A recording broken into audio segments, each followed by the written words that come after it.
लेकिन आका साहब ये भी बताइएगा कि कतर में फौजी अड्डों को निशाना बनाना जाहिर सी बात है, उस पर कतर का स्टांस अगर आप देखें तो नाराजगी का इजहार ही किया गया है। खित्ते में अब ईरान और कतर के दरमियान किसी हद तक जो है वो ताल्लुकात मुतासिर होंगे, क्योंकि अभी मामला जो है वो जानिब नहीं है। ताल्लुकात मुतासिर नहीं होंगे क्योंकि ईरान ने हमेशा कतर की बेशुमार जगह मदद की और वो मदद जो है वो उनकी बायलैटरल रिलेशनशिप है और वो उन्होंने उनको इन्फॉर्म करके किया और वो जो हमला किया कतर को हमला नहीं किया, उन्होंने उस अमेरिकी देश को हमला किया है और वो भी इन्फॉर्म करके किया है।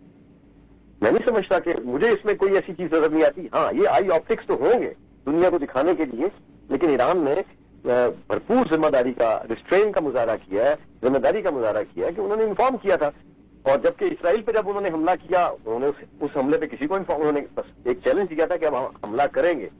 तो उस हमले के बाद उन्होंने तवातुर से वो जो क्रॉस फायर है वो चल रहा है और आज इसराइल को जिस सुबकी का सामना है वो आपके सामने है कि वाहिद एक ईरान एक ऐसा मुल्क है इन 57 इस्लामी ममालिक में जिसने इसराइल को भरपूर जवाब दिया है। और मुझे इस वक्त शर्मिंदगी सी महसूस हो रही है बहसीयत पाकिस्तानी के कि जो अमेरिका में तो रहता है, हमारा किरदार बहुत कमजोर था, हमारा रवैया कमजोर था। हमारे यहाँ फलस्तीन का झंडा उठा के चलने पे पाबंदी थी, गिरफ्तारियां थी, तो हम फलस्तीन के लिए, गजा के लिए खड़े नहीं हो सके, जबकि उसके बरक्स पूरी दुनिया में ये था।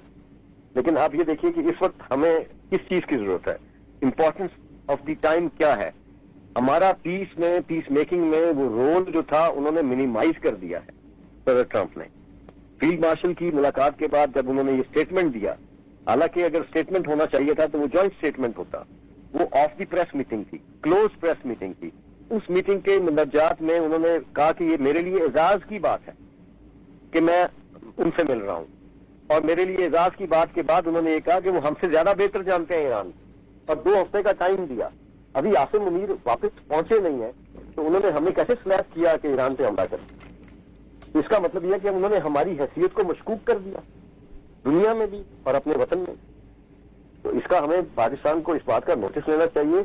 और इस तरह की ये जो फेलियर्स हैं ये अनएक्सेप्टेबल हैं बहसीयत एक्सपर्ट के, और मैं समझता हूं कि पाकिस्तान के जो फैसला साहब हैं, डिसीजन मेकर्स हैं, उन्हें इस पर गौर करना चाहिए और हुकूमत को कम से कम सदर ट्रंप को ये मैसेज देना चाहिए कि ये भी कोई गई गुजरी कौम नहीं है। और वो जो उन्होंने अनाउंसमेंट किया था, जो ऑस्लो के लिए वो लेटर लिखा था उनकी नॉमिनेशन का, उसे बिल्कुल विड्रॉ करना चाहिए ताकि उन्हें मैसेज मिले कि इसको पाकिस्तान को तकलीफ पहुंची है, उन्होंने ह्यूमिलिएशन महसूस की है। हमारा हाल उन अरबों जैसा न हो जाए कि हम हर बात पे सर हिलाते रहे उनके सामने। We are declared nuclear state in the world, और डिटरेंस जो है हमारा वो न्यूक्लियर एसेट है, और उसको कॉम्प्रोमाइज करने के लिए हिंदुस्तान ने पूरी अटेम्प्ट की है इसराइल के साथ मिलकर। ये चीजें हमारे पाकिस्तान के फैसला साजों को नजरअंदाज नहीं करने चाहिए, वरना ये दुनिया का अमन भी खतरे में है, ये डिस्टेबलाइजेशन चलती रहेगी और हम एक मुश्किल में रहेंगे, दुनिया मुश्किल में